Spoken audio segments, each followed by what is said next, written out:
How does a company go from plateau to elevated, to amplified, to owning their space, to being that powerhouse? How do they make that shift?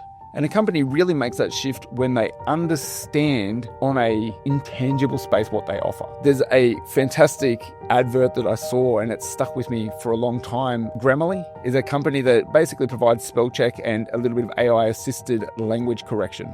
But the way they presented themselves was not as a spell check.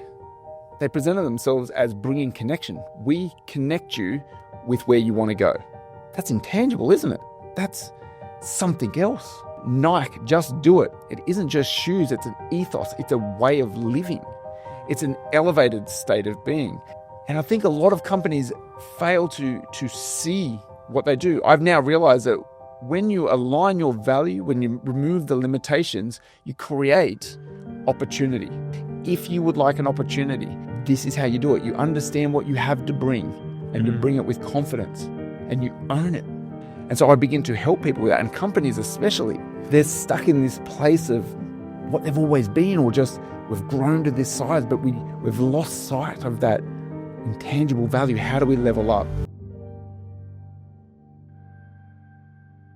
Let's start right in the middle.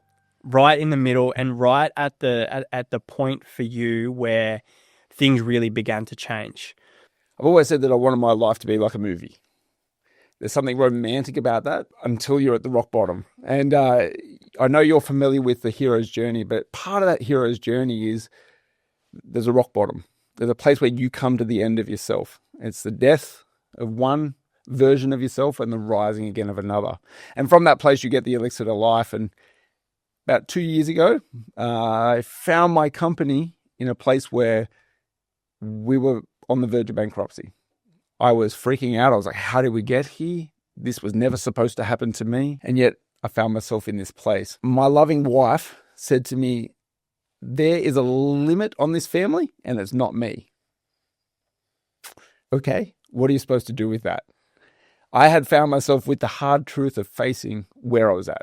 What was causing us to be in this position and how do we overcome it? And I'm pleased to say that I have the elixir, and it's a wonderful place to be in when you begin to understand who you really are as a person. And then how that translates over into everything else, including business. What I began to discover about the business was that I'd been living intentionally ignorant to my numbers and what my numbers needed to be. How much did I need to make a week? I was aiming for a certain number that happened to be $1,000 a week off what I needed. I was hitting that number, but when you're $1,000 a week off what you needed to hit, you're going to end up in trouble. Yeah. So the real question was, why was I in this place of ignorance? Why was I choosing to place myself in ignorance? And that was the quest and the journey that I went on, was to begin to undo and find the lies that I was believing, why those lies led to lackluster performance, and how those lackluster performance and lackluster results led to, this reinforced lie, and how that ultimately ended up with this shame belief that said, I'm going to somehow not measure up, not do enough, and I'm going to be the cause of me not seeing all that I dreamed and desired. I was like, yeah, that's pretty limiting. Because that lie that I believe that somehow I'm going to do something causes me to miss out, that was the cycle I was in, and I was missing out as a result. And so what I began to do is, I'm a Christian, and I turned my eyes to heaven and said, help. And as part of this anguish and this pain of like, why am I not seeing it? There was actually a proverb. And I figure that Proverbs is a great place to start, because Solomon, according to history, was the wisest and the richest king. So I figured that he's a brilliant businessman. I may as well get some advice from him. In chapter 11, verse 1, it says that God despises bad business practice. He hates unequal weights. It's like, what does that have to do with business? And I just sat on this thing and sat on it, and the words wouldn't go away. And I would think about it, and I was meditating on it and chewing it. And all of a sudden one day it just clicked. Anytime you've got a balance of weights, if you want to shift one side, you need to put more weight on that side. And I began to realize the power of value to be able to shift and leverage a result. That became the elixir to life, if you will, that from that moment to be able to build and start to move the business from the bottom of the bottom to the best year we ever had. And the way that the leverage works is that I believe that if you're not seeing a result within business and you're not seeing what you want, then there's one of two things. Either A, you're not offering enough value. You know, if you have a price and just say you want $1,000 for your service or product and you're not seeing anyone, be excited about that, then one of two things. You're either not providing $1,000 worth of value or B, you're not communicating it. And so I realized that if I begin to create incredible value and communicate it clearly, then I can tip that to be $1,000 looks like a great deal. And I began to do that. And that's what helped us shift the business and turn it around. It's so fascinating because a lot of the times with that, we are providing the value, but no one knows about it. And it's like you say, it's not communicated effectively. And I can resonate a lot with that because one thing Alex, I don't know if you know Alex Hormozy, he's a big business guy from the US. A lot of what he speaks about is, packaging your offer and making it irresistible. And if it's not valuable enough, you stack it to the point where people just would feel stupid saying no. Like that's kind of what he says. I've definitely had periods where I've struggled because I feel like I'm adding so much value and it's like stacking it and stacking it and stacking it and stacking it. But then I kind of turn around and I go, but did the client even know that? And were they even aware that that's what was happening? And that's where it kind of ties into what you're saying about the communication and communicating that value in that offer is like, sometimes we can feel devalued or unvalued in what we're actually providing. But when we kind of turn around and go, okay, well, that's my responsibility to change what is happening, what is being said there.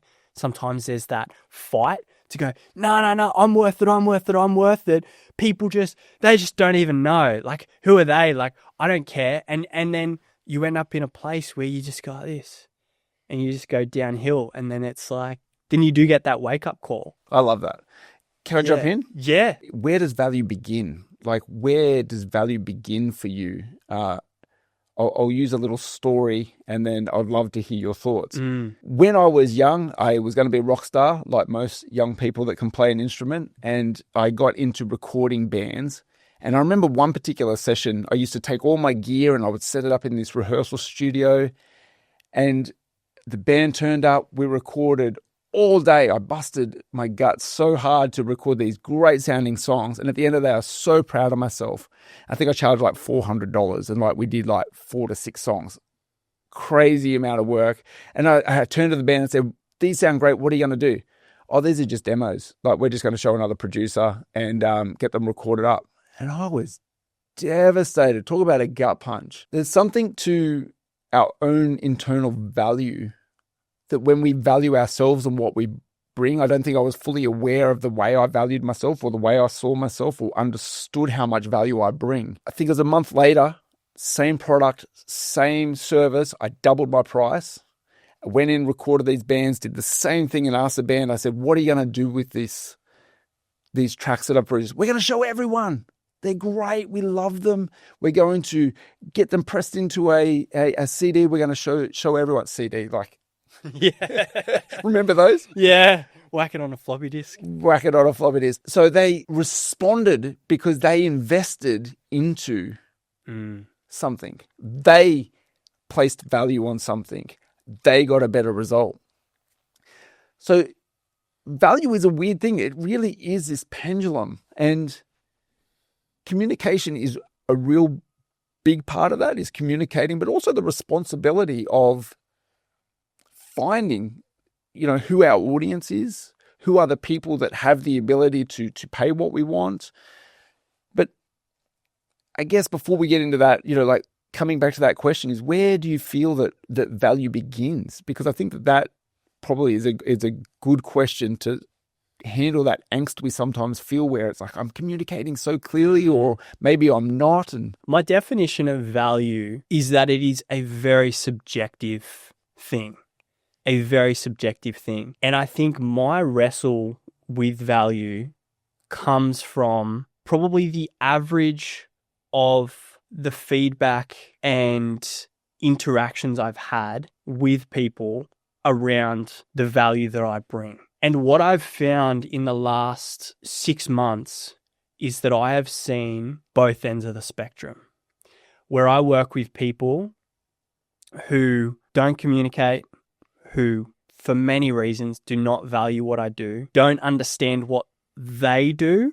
And this is going to be a really important thing of this conversation. They have come to me to help them get the results they're looking for, but they didn't know exactly what they did, and they expected the content to do that for them, and it didn't. But their perspective was not that it was on their ability to communicate or understand their offer, but it was that the content didn't work. And I think seeing that and going, I charge these people for a premium service and they didn't get results, and that's really disheartening. But then working with people who I send them the invoice, they pay within an hour. There's no questions asked. We shoot together, and it is the most fulfilling, rewarding, when you get in that flow state and it's just everything's firing and there's passion and there's ideas and there is so much going on and they are so clear on what they do, and then they just get incredible results. And I go, I played my role in that, the exact role that I wanted to play, and it worked so well. I hear you say they understood who they were and they knew. So it sounds like the content that you created was an extension of the value that they saw and perceived and understood of themselves. When we know the value through our own stories, through the victories that we overcome, through the little elixirs of life that we get throughout our own journey, oftentimes businesses are born out of seeing a problem and isn't anyone going to fix this? And then we well up with energy and we go, I'm going to do that. I'm going to fix that. And we heroically go in to solve problems for people and bring value. That is value. And if we lose sight of that, if we, through the little bumps and the lack of results that we take on from external measures that people present to us, it can leave us in a place of really a lack of clarity. And that lack of clarity can often be the catalyst for bad results or mixed results. And so I want to just focus on the people that are a pleasure to work with and why that is. And quite often they come in, they've got a clear understanding of the value they're presenting. Therefore, they know their audience, they know who wants it, and they know the kind of solution that they are for these people or these companies. And so they just help me create an engaging piece of content to communicate this message. And when you do that, it's all aligned. There's no incongruent parts where I think I'm this value or maybe I'm not this valuable, or, there's none of that hiding or unbelief or shame or, anything in the way. And so they can then present that piece of content. They know that they may have to invest further to get it in front of their audience. So they'll spend and invest into the belief behind the product, and they'll pay media, and they'll get it in front of the right people. And because they know the value and they're using it as a tool, it gets the results. And if we compare that to the people that sometimes, place all their weight of expectation on a piece of content, it's kind of like I'm looking for a magic genie bottle to save me from something that goes way deeper. Potentially there's some things in the way, some belief systems that say I'm unvaluable. And I don't deserve this work, or I don't see the value. I don't know how to communicate it. And so I'm relying on someone else to communicate it, yet they haven't done the work internally to understand their value. And all of that just ends up in this disappointment. Remember, if you believe a lie and then you action from that lie, it's like, I need money. If that's the thing, my business is going bad, I need money. So I'm going to create video. So I engage a video person. I invest in a position, video person, but then I get a lackluster result because really I am trying to just get a video because that's what you do. well, a video is only a tool that extends, and it's a great way of reaching people. It's an engaging way of reaching people. But if you don't understand the value you offer, who your audience is, or any of that stuff, then all of a sudden you've got this tool that you're hoping will do something. You get a lackluster result. It reinforces the fact that, it's like, well, I'm not valuable. This service is unvaluable. And unfortunately, in that position, we've got an option. We can either be a victim, blame the video guy, and present my problem onto them, or we have an opportunity to look internal and go, hey, well, is there something I can shift about my internal journey, my internal belief, and clear some of that stuff out, some of those limitations out of the way, so that next time I come to you, I say, hey, I know I'm a solution. I don't just need money. I'm actually bringing a solution. Yeah. I'm not living from fear then. I'm coming from a place of power. It's like, I know that what I do for you is going to help you achieve what you want. And so I'm coming to you as a solution. Feels different already. Totally different. Totally different. And that is intangible thing that just it can't be replicated. It can't be modeled. And I see this all of the time with people modeling other people's tactics and strategies for not even content creation, but just general business strategies and general, even ways of living, of going, oh, well, that person's really successful, and so I'll just do what they do. But there is so many nuances within all of that where you go, oh, well, I tried making that video with that hook and this actor and in this setting and putting it together with this music, and it flopped. I tried to do that. Isn't that an interesting thing, that word, I tried? Instead of I was me and I did me, I tried to be someone else. Yeah. Why are we trying to be like other people?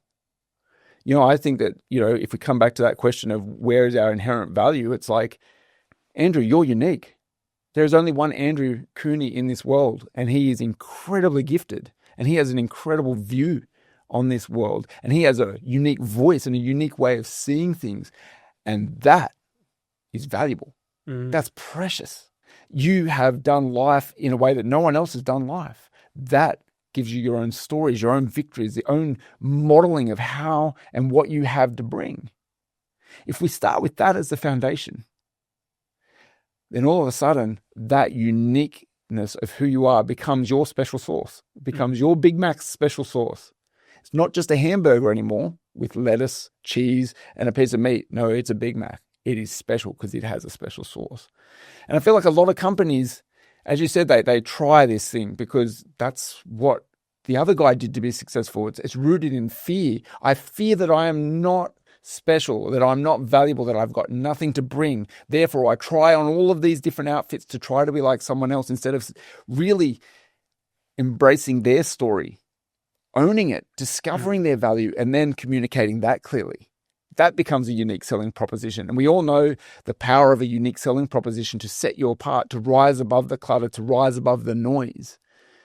And in, my journey, I was doing the exact same thing. I was trying the things, or I was failing to try the things because I believed that I would get them wrong and somehow disqualify myself and not work. So I was even worse than the people trying. I wasn't even doing it. But as we begin to turn that, we realize it's like, actually, I'm unique. No one else sees the world or does what I do. And I'm just going to be the best me I can be. And I realize the value I can bring to others.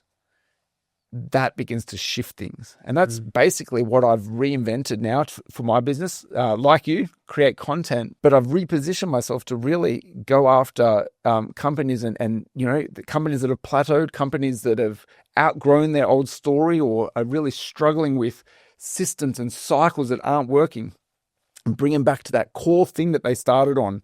What makes you unique? What is your true value? And how do we communicate that? Because that is precious. That'll turn heads. The Big Mac is not a great burger, but man, has it put McDonald's on the map. Yeah. It's all because of a special sauce. So I love finding that in people, identifying their uniqueness and their stories. And how alive do you feel? When I started telling you just a little bit of what I know about you, how alive did you feel? It's empowering. And I think it almost ties back into the speaking of the value is if I was to continue to spend my time with people who didn't value what I did, I feel that. I feel as though I am not valuable. But when the opposite happens, I just go, what was I even worried about? And it's kind of then you just go, okay, well, I've just been in the wrong room, or I've just been in the room that hasn't served me up until this point. And then to finally get into that room, and it's like sitting here now where, you reflect these things back at me and I go, they're the reminders that I feel like I need to hear, at the right time, because it's really easy to forget those things, You end up with the right kind of clients when you do that. I remember my cousin, he's an incredible branding expert. He'd heard of this agency that did taxes and accountancy, and they were really well sought after, had a great name. And he approached them and said, I'd really like you to do my business. Like, can I work with you guys? I'd like you guys to be my agents. And, hey, do you provide discounts if I pay a year in advance? Do you provide any sort of discounts around that? And they responded incredibly. They said, I'm sorry, you're not the kind of client we're looking for. What? He was so mortified. And they said, well, the fact that you're asking to discount our services, even in paying a year in advance, means that you don't have the mindset to match with who we are. Talk about someone knowing the value of what they offer and who they are. I think that whenever we need something, need is a really powerful driver towards fear-based action. And I feel like we get ourselves in some pickle when we need something, how much of a deterrent is it when you sit with someone and they say, I need something from you. You're just like, oh man, get me out of this room. But when you sit with someone that doesn't need anything, but brings the best, they're present, and they bring something, as you said, it's incredible. You begin to go, man, we connect and greater things happen because you allow each other to be uniquely yourselves. And it becomes a partnership that is pushing towards a goal that is not based out of a need, but a way of bringing value. And again, that scale, like if you're looking to tip the scale and make sales and get leads and stuff like that, it's important that you understand and know the value you have and you communicate it clearly. That's it. It's really quite simple. But if you need something, it's quite often going to end you up in a pickle. So let's go back to before you went down into the pits. Kind of talk about, because I also want to give context to what you do and also what you used to do as well. So take me back to kind of before that period and what business looked like, what your services looked like, and kind of where you were at that time prior to kind of going through that enlightening experience. The rebirthing. Yeah. Like you, I love content. I love the way that a moving picture or a picture really can connect emotionally with people and cause them to react in a visceral way. I love the way that I quite often find myself crying at adverts. If an advert shows kindness and moves me in a way, I'm moved by it. Music swells in a movie, that moment happens, I'm a crier, I'm out. So I love visual media. I've run a video production company now for over 10 years. I was very fortunate to always be able to be within some form of creative field. Before that, as I alluded to, ran a music production company and then ended up working for photographer Ken Duncan for 12 years. Famously, I said, I'm going to try this out for a year because I'm going to be a rock star. Ended up there for 12 years. And it was in that I learnt and marinated in the best imagery from around the world, some of which was yours. I met you through that job. And I began to see the power of incredible imagery to move people. And Ken Duncan is a great storyteller. I began to see the power of connecting a story with images. And naturally, as life happens, and I had to, at one stage in my life, unpack and fold down my studio, I was looking for another form of creativity and moved into photography. very quickly around that time, the digital SLRs were coming out and the power to make film was all of a sudden at our fingertips. And I began to find myself come alive with telling stories with video.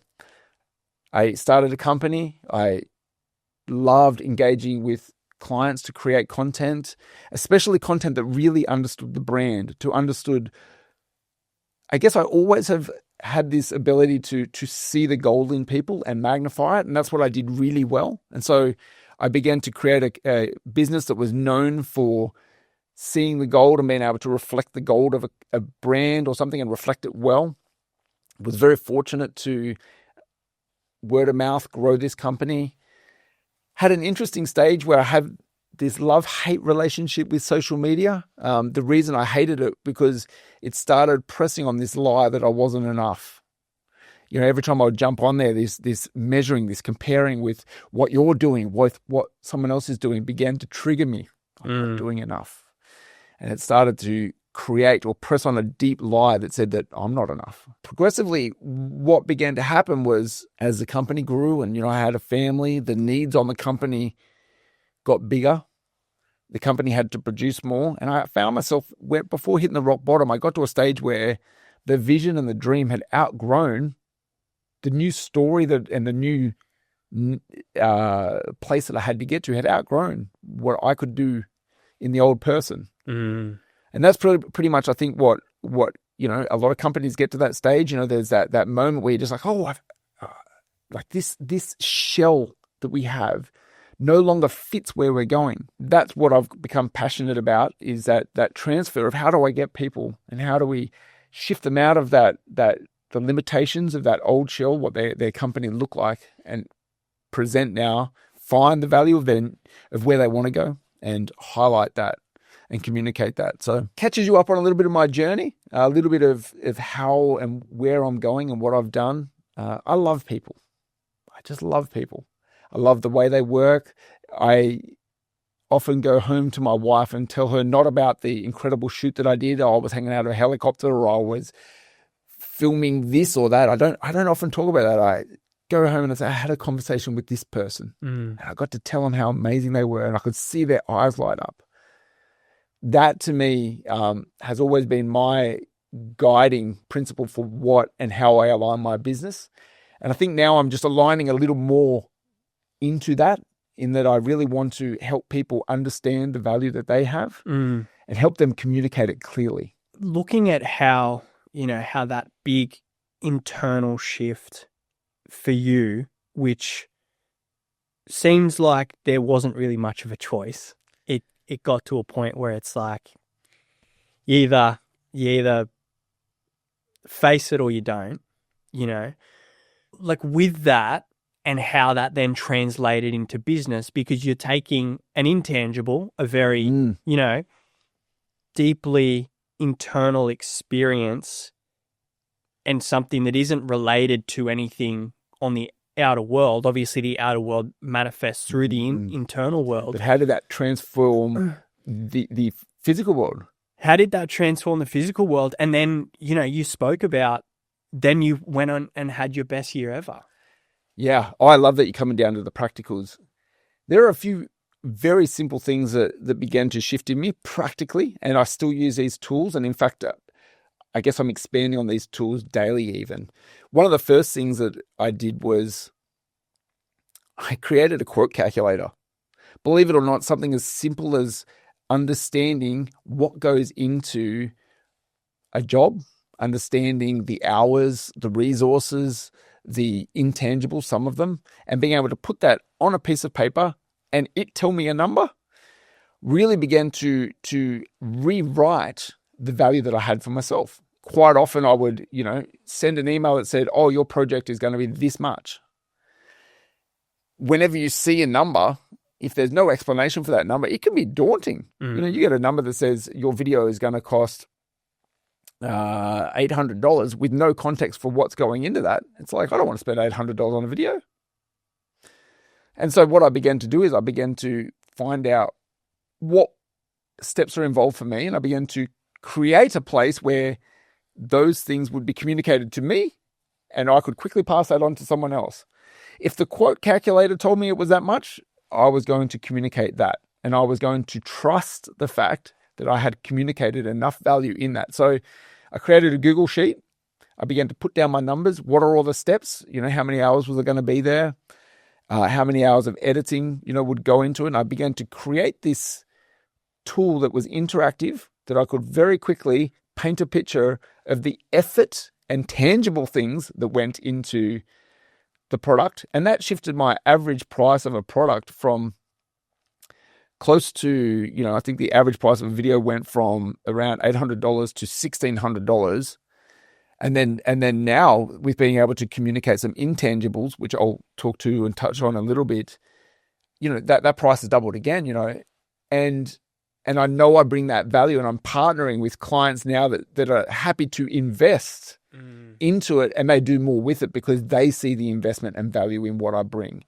So I began to shift the whole economy. And you would know, when you work with people in the bottom price brackets, it's the hardest people to work with.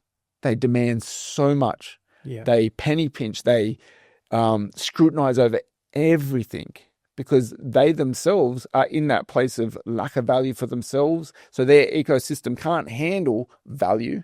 And so they scrutinize everything. So as I began to use these tools, quote calculator, another one was line items. If you want to have more money communicated, hey, I want to charge $3,000 for this video. Put line items. Now a line item is something that the client is going to get. I began to put the eyes of my client on, and I used to see my quote through their eyes, and I used to be like, okay, well, I'm bringing a drone, so a drone is a line item. $300. I'll bring the drone. We'll get up. It's more value. They're getting drone shots. Fantastic. More value. Communicating that, I can add a price to that. A pre-production conversation, hey, that's value. It's an hour, $200, and we're going to go through and create a plan that'll run more efficiently, all these different things. So all of a sudden, there's $500 more practically because I communicated it than if I just had have said it's a video. Yeah. So that was the first thing I began to do. I began to, in conversation with people, I began to see myself as a solution. I began to realize that I was throwing away all my value for free. I was giving the solution to people for free. Now that's great, but you shouldn't be doing that from a place of obligation or fear. You should be able to be powerful because I value myself. Value starts with me. I value myself enough to create boundaries on that and say, I understand exactly where you are. I understand the pain points. I understand that you're feeling this way. I will help you get to here using these tools. I'll take you from here to here. Here's exactly how we're going to do it, and bring confidence in my solution being their solution. And so as I began to communicate that more clearly and help people package it into one pages, into a video that would be engaging, that would communicate clearly their process and how it would, and what's in it for the client. It would clearly say, this is what's in it for you. This is what you will get for your investment. They were things that I was doing for myself, and it just works. I mean, it seems like a no-brainer when you have this conversation, but they were things that I didn't have, simple things. Yeah. And they began to shift the whole process. Like-minded people refer like-minded people. So I've always, because I provide a excellent service, people would tell others, oh, this guy's fantastic. And then you would jump into their lane, then all of a sudden, the people had more money to spend. They would want to spend, hey, we're happy to spend $3,000 because we know you do an incredible job. We're going to value it $3,000 worth, and we're going to get that product out there and see results because we have a value ecosystem of knowing what to do with it. And so then you begin to be able to tell people, we got great results from this. Here was the ROI.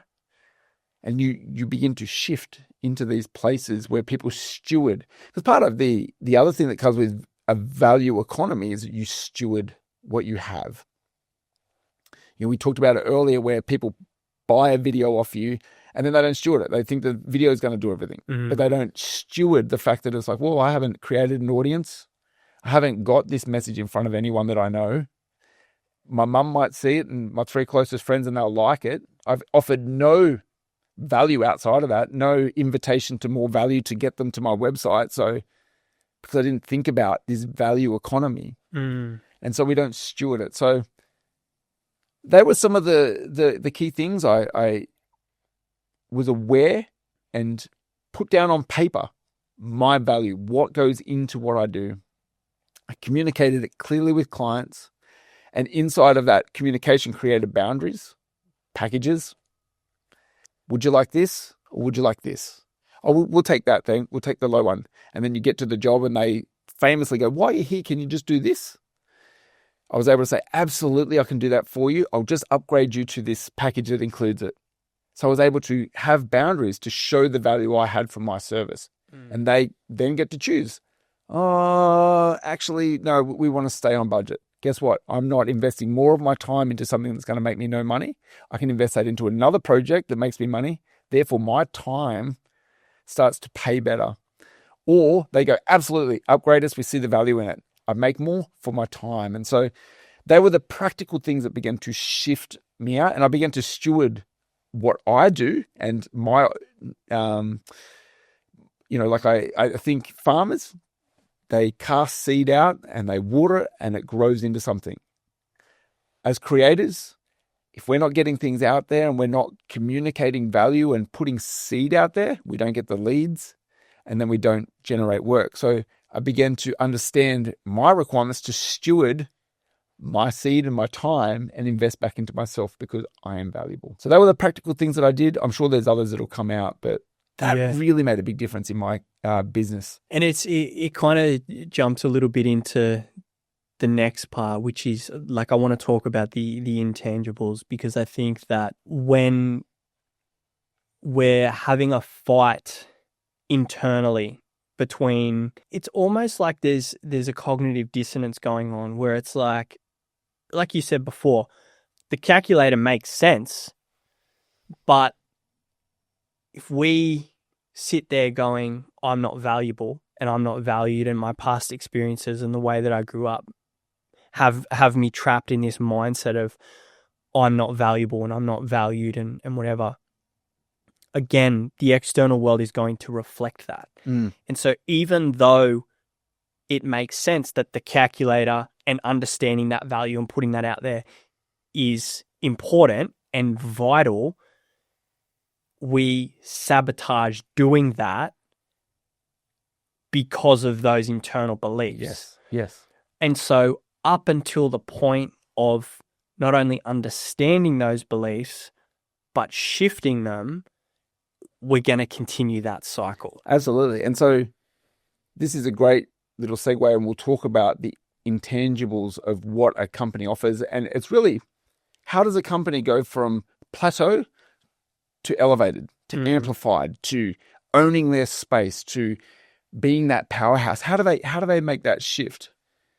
And a company really makes that shift when they understand on a intangible space what they offer. There's a fantastic advert that I saw and it stuck with me for a long time. Grammarly. Grammarly is a company that basically provides spell check and a little bit of AI assisted language correction. Helps you write emails and stuff like that. But the way they presented themselves was not as a spell check. They presented themselves as bringing connection. We connect you with where you want to go. That's intangible, isn't it? That's something else. Nike, just do it. It isn't just shoes. It's an ethos. It's a way of living. It's an elevated state of being. I was driving behind a truck that was a delivery truck, and it was like Star Trek, and it said empowering e-commerce. Straight away you get that. You see a delivery truck, you see a brand empowering e-commerce. Your experience of online shopping wouldn't happen without us. This elevated sense of value. It's not just about getting it there. It's your whole experience of connecting you with all the products that you want happens because of us.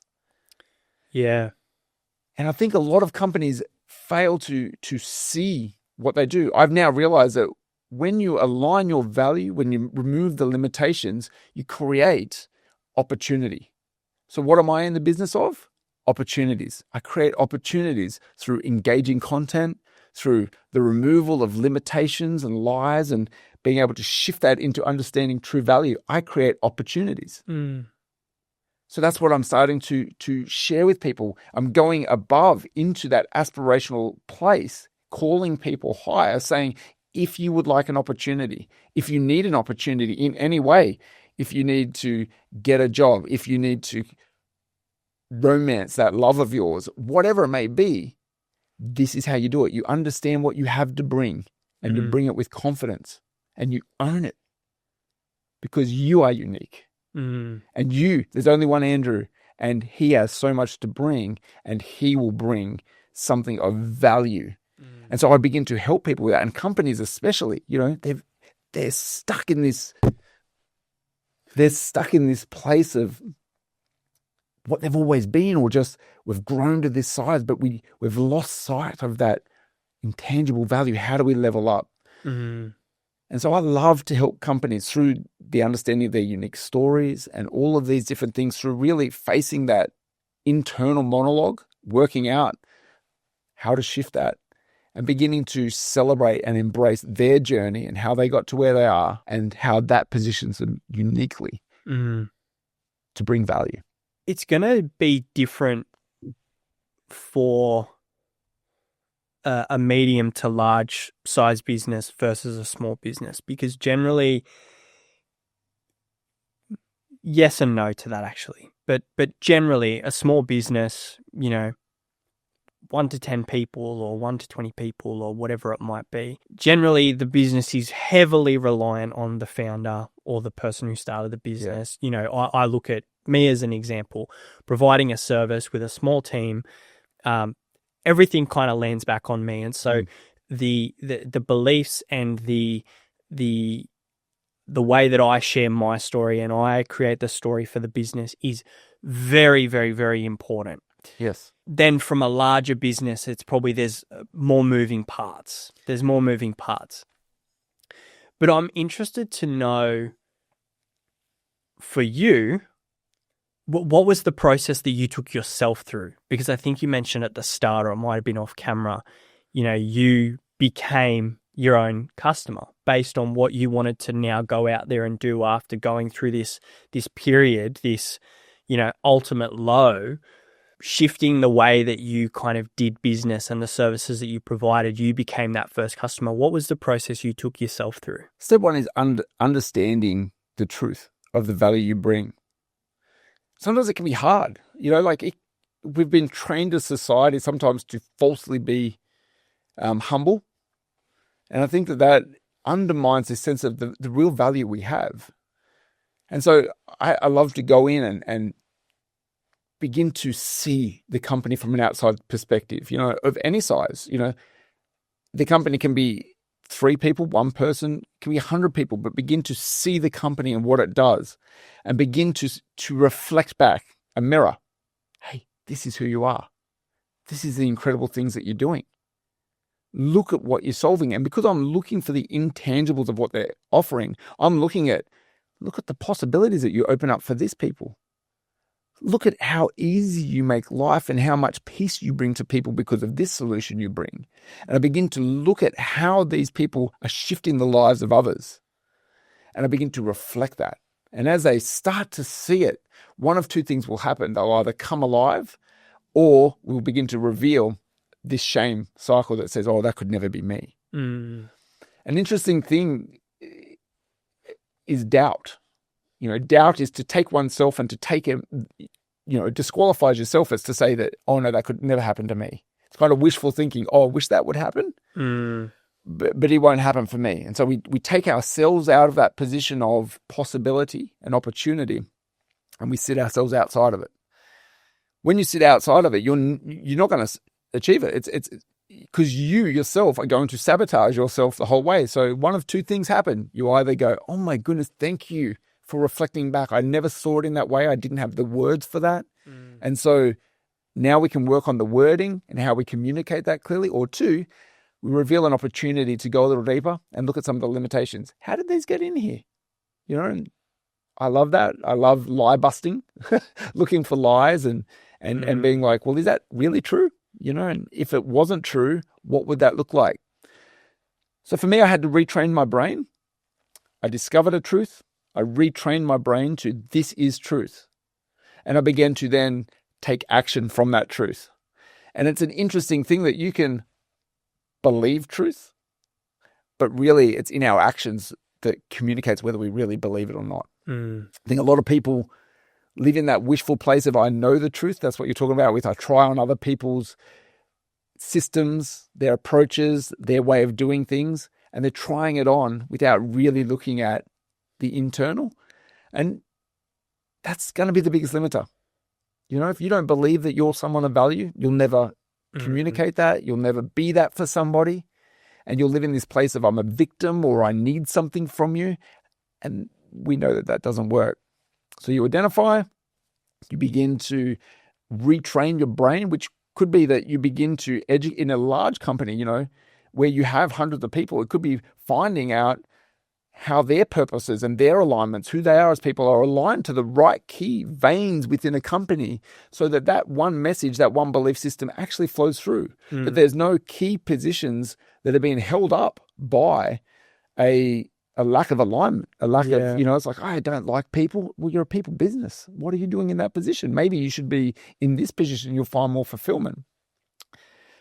So I began to do that in my own company, look at how places and pieces were aligned, and then we begin to communicate it. That's the fun part. When we've really understood, then we begin to retrain and own. Then you begin to communicate and really step up into that place.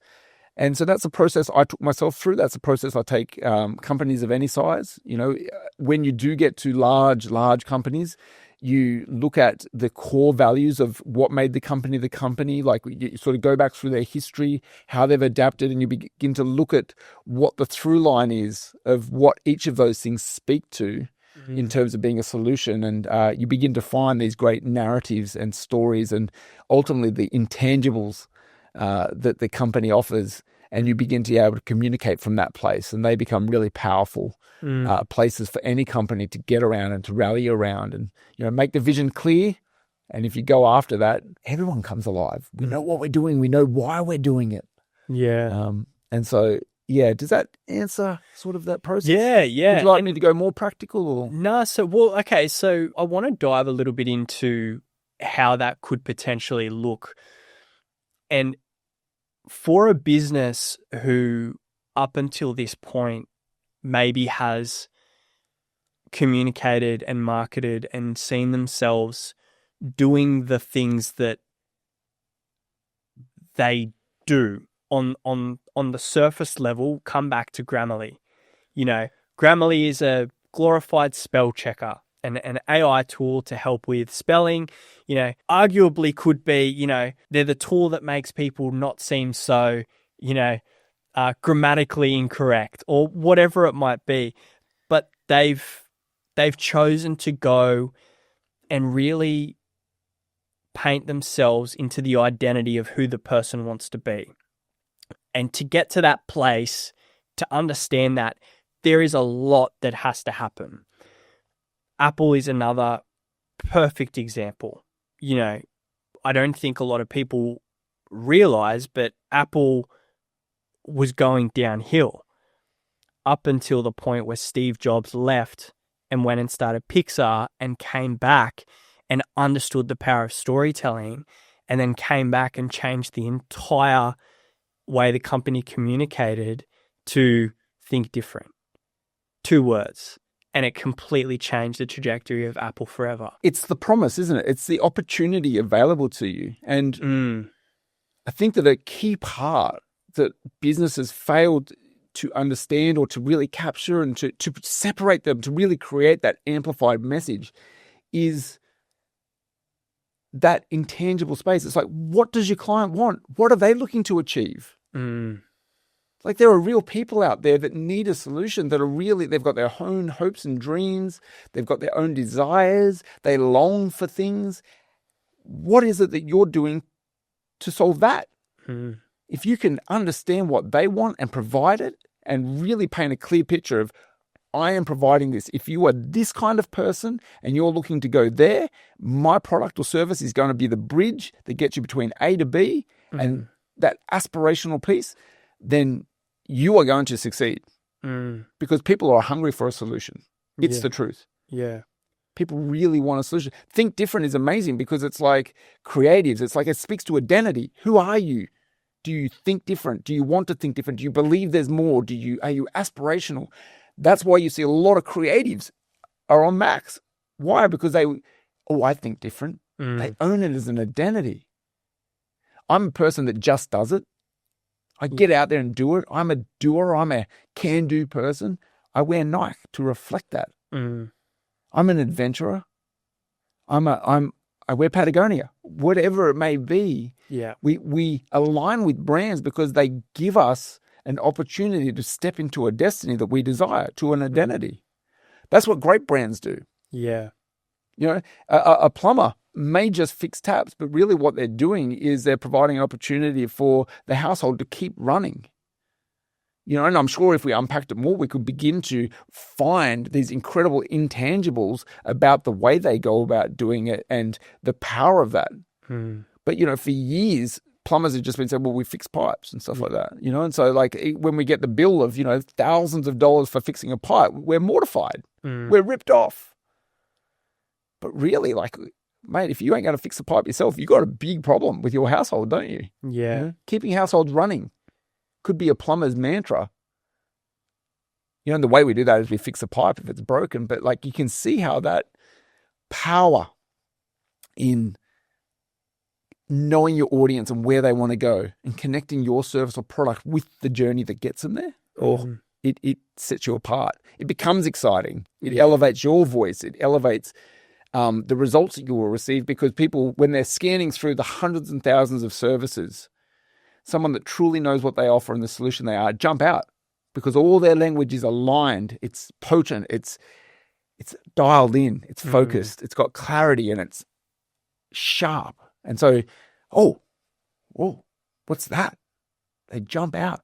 You know, think different is 2 words because they're dialed in. Everything is dialed in. The user experience, everything is dialed in to that one thing. And that's what I love about, and that's what I think I was frustrated about. You know, brand, they go through all this, blah, blah, blah, blah. Yeah. That's what companies often do is they spend all this money on branding, a new website and all this thing, but they fail to, at the very beginning, understand the uniqueness of what they do. They fail to spend time in really owning their value, their unique way of doing it, why they are uniquely placed to be the solution. And they go through this whole process, spend all their money, and nothing's dialed in, nothing has clarity. And when they would come to me to get a video, or they would come to you to get a video, they'd say, all my hopes are on this. And unfortunately, they'd invested incorrectly in the understanding of who they are and what they have to bring. And they're not dialed in. They probably could have saved a lot of money. Maybe you don't need a website. Maybe all you need is to have a great elevator pitch and a landing page that just overcomes some of the pain points of the client, you know, and becomes a bit more of a funnel. And you could have spent half the money. You know, and these are the things that really frustrated me and why I'm so passionate about being that place for people. Come and see me, speak to me, find out who you are and what you've got to bring. Let's dial you in so that you are potent, that you stand about, that you're amplified in the space that you're in. So where can someone start on that journey? So you speak about, you know, before maybe someone has gone through that process, you know, they've gone through multiple agencies, marketing agencies and branding agencies and website designers and this and that, and it's still not working, or they're just about to do that and they're kind of listening and they're going, maybe I need to take a different approach. Where do they start with that process? What do you think is the most important thing to understand before going out and employing people or agencies to go and piece all the tangibles together? The videographers and the website designers and the ad agencies and this and that. What do you think is the most important thing? I think it's beginning to get a sense of the value you bring. You know, if you're a business owner, if people are a business owner, they can start with, why did I create this? What was that moment that was like a frustration that brought you to the place where you said, I've got a solution. I've got value to bring. Because that's where businesses are birthed, from a place of I can bring value. Go back to that. Then we begin to look at like, why are you that person to bring it? You know, people can begin to get in touch with, I guess, the reason why they started it. And so I would suggest understanding what they have to bring. You know, probably first of all, start with, what do they want? You know, what outcome do you want? You know, like, are you wanting to make millions and millions of dollars? Are you wanting to connect with people? Are you wanting to change a person's life? Because that'll become the benchmark and the lens for which we'll do everything else. You know, what are you trying to achieve? Start with that. You know, for me, I'd really like to have more opportunity to tell people they're amazing, to highlight the value and to help people communicate that. So it starts with helping people discover that they're valuable. The way I'd like to do that is through film. I didn't get into this business because I didn't like visual media. I love it. I would love to create films. In order to create films, I need money.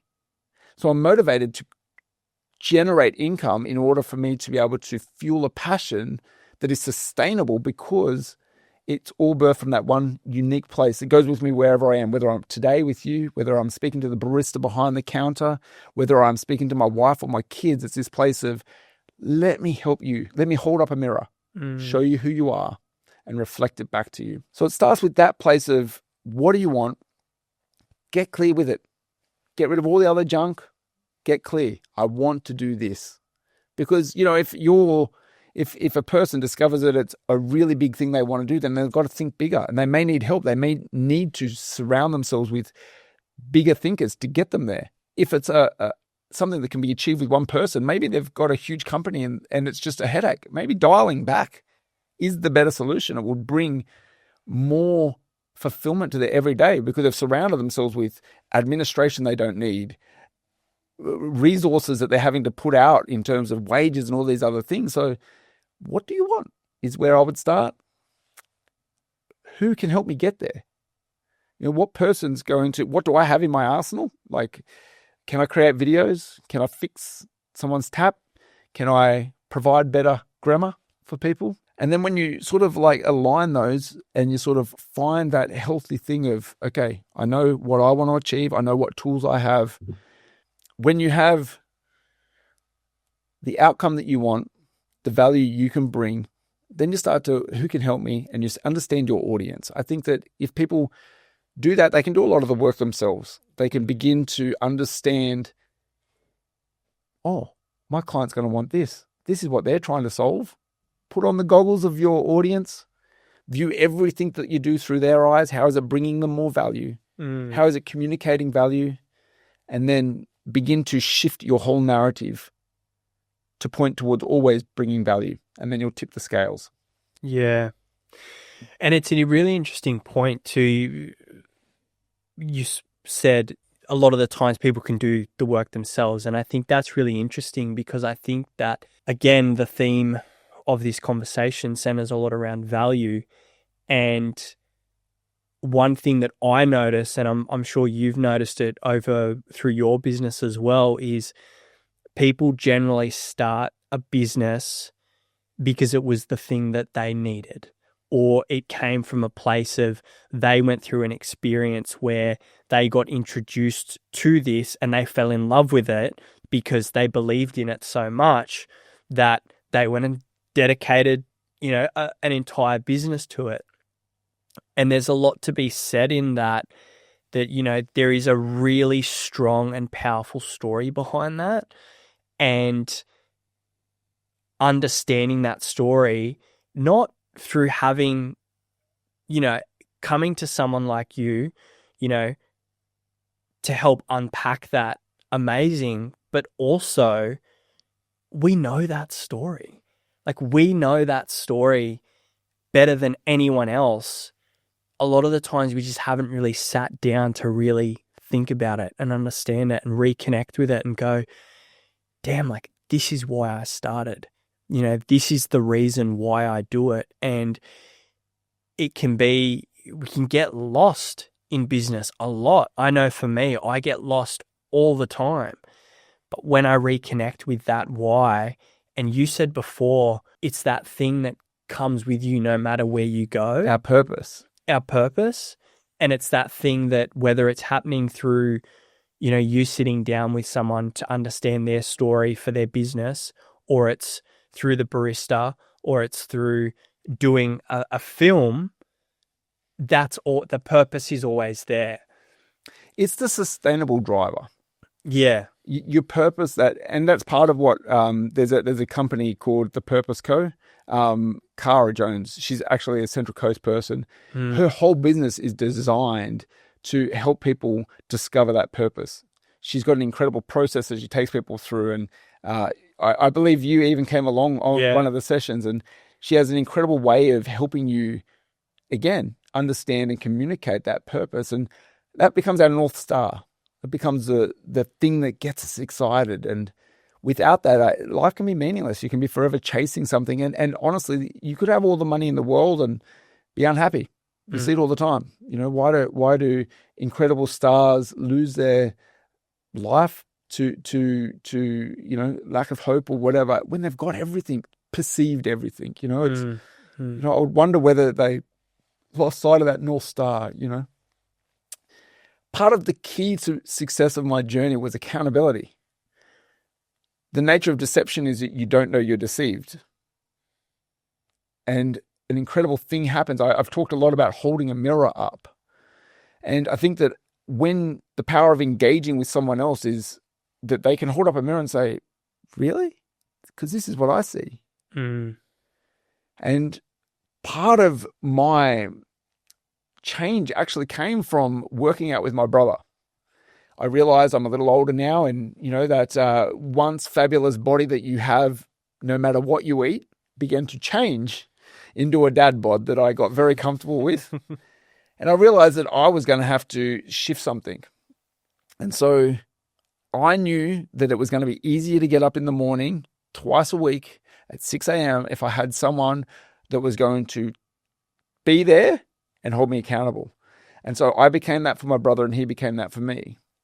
And part of the success of my business journey was surrounding myself with people that challenged things that they heard me say. That said, really? That said, hey, are you showing up today? Are you doing the things? Are you seeing what your audience needs? Are you seeing what value you have? Are you doing those things, or are you shifting back into that cycle that you once lived in? So I would say that the real value of, so yes, people can do it themselves, to come back to that. But I would say that the real value of any journey is that you do it with somebody. Yeah. And in the hero's journey, in movies, they always have a mentor or a sidekick whose job is to reflect the possibilities available to you. And now you can do that through anybody. I love doing it. I'm passionate about it. You can see that. But you can find that person in anybody that is willing to be honest. Yeah. And say, hey, I actually see this in you. You're better than that. And if that triggers you, you got some work. You got some work. There's some limiters there. There's some beliefs that are not aligned with truth. Yeah. And so then you can begin that process of truth. Retrain. Live it out in action. And a key component to the hero's journey, which you and I both love, is that in the last act, the hero needs to embody what they have learned, and they need to live out of the place of learning, that rebirth. Okay, it's not enough to know it. It's not enough just to know truth. Truth has to be embodied, and the hero must embody that truth. And it's such a powerful moment in anybody's experience of a movie when this character that's battled with this thing the whole time lives out of that new thing. You're like, yes, come on. Whether it's the guy that realizes he was a jerk the whole time to his girl, and he's like, man, I've got to go make right. And so he like stops what he was doing, that very thing that he dreamed or thought he wanted, he lets it go and he goes after her. Or the hero that steps up finally, even though it's going to cost him everything, he steps up into that place of leadership and he leads. We love those moments because deeply, that's supposed to be our journey. And And I think that along the way, we forget to find mentors and find people to be around, and we forget to mentor others, and that's what I guess I'm passionate about. I said earlier, I became my first client, and the reason why I'm uniquely qualified to help people through this journey is because I've just walked it. It's fresh. I can guide you through it. I know what you're going through. It's not old news to me. Yeah. I was just there. I've still got the energy to be like, hey, yep, felt that one. You know what? Tomorrow we're going to win though, because that's what we do. We get up and we do this. So that's turning a negative. Most people are like, we haven't been doing this for years. Well, no, I haven't. But man, I've got some energy right now because I've just got this thing. It's fresh. I've got fire in me. It's no longer stale. That becomes my unique selling point, and that's the power of story. That's the power of what you go through and why only you can bring what you can bring. You're so well positioned to bring what you bring because of your journey, and it becomes incredibly valuable because only you can bring it. Feels good, right? Feels good. Man, I just speak for myself in that, I've taken so much away from this. Is there anything else that you want to touch on?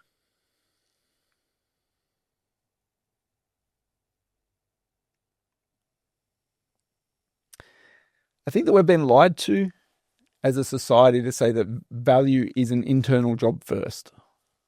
I think we can see the evidence. Hollywood likes to tell us that get it right inside, find your value in you, yourself, and then all will be right. Value yourself first, then you can value others. Well, that's true, that when you have value for yourself, you can value others. But you can't give what you don't first get. Like if you don't have something, you can't give it. And I think that Hollywood has always told us to look internally and find it internally. And I think to some degree there's some success in that, but I think honestly, if we're to look at it, it is those around us. It's the external value or lack of value that has shaped us throughout our lives up until now. And I found for me the most stable thing that I've ever been able to plant on when I hit the point of rock bottom. I realized I had a family that was depending on me and I was failing. There was no one around me that could help me shift the internal shifts that I needed to shift. I had no capacity. That was the problem. I did have a limit. I had no capacity to change, and no one was reflecting who do you turn to in that moment? Because Hollywood would say, oh, it's in there. It wasn't. And for me, I would love to say that if people are struggling with that, I found my solution in the Bible. I found a rock solid truth about God's love for me that shifted my very belief about who and what I was, the value that I had. To read something that says, you are fearfully and wonderfully made. Even before I was born, there was a plan for me to fulfill, to know that that is truth. I had so much wishful thinking at the beginning. I was like, I wish that was true, because of the lie cycle. But as I've spent time just on that simple truth, I am loved. I'm not going to miss out. I am loved. At a core level, there is a creator who created me, who said, you're amazing. I've made you for a reason. And I love that about you. That became a foundation that I began to blossom from, that I began to grow from, that I began to become who I'm truly meant to be. And that has been the rock that I've retrained. Now, yes, I know that other people can be that for you. But if you're at rock bottom and you've got no one around you doing that, there's a reason you hit rock bottom. You hit the end of everything, I had to die. And part of that was this. I died to the sense of ignorance, I guess, that there isn't somebody out there. There isn't a greater being. There's got to be more. There's got to be more. And in that search for more, I found it in this place of incredible peace and knowing that I'm loved, And so that's what I'd like to say, because that for me is the real core and beginning of value, is that there's a creator that created me and said, you're amazing. Go tell the world you're amazing, because that will reflect his amazingness. Awesome, man. That was gold. Where can people connect with you? They can connect with me through my website, juiceproductions.com. That's JOOS, but you say it like the juice. I like to say it's fresh juice. Thanks, man. I've had so much fun being able to explore what it is that you do. I'm passionate about people and businesses, so to have an opportunity to be on your show, to be able to share a little bit of what I've been through and hopefully help your audience, it's been a real pleasure. Real pleasure.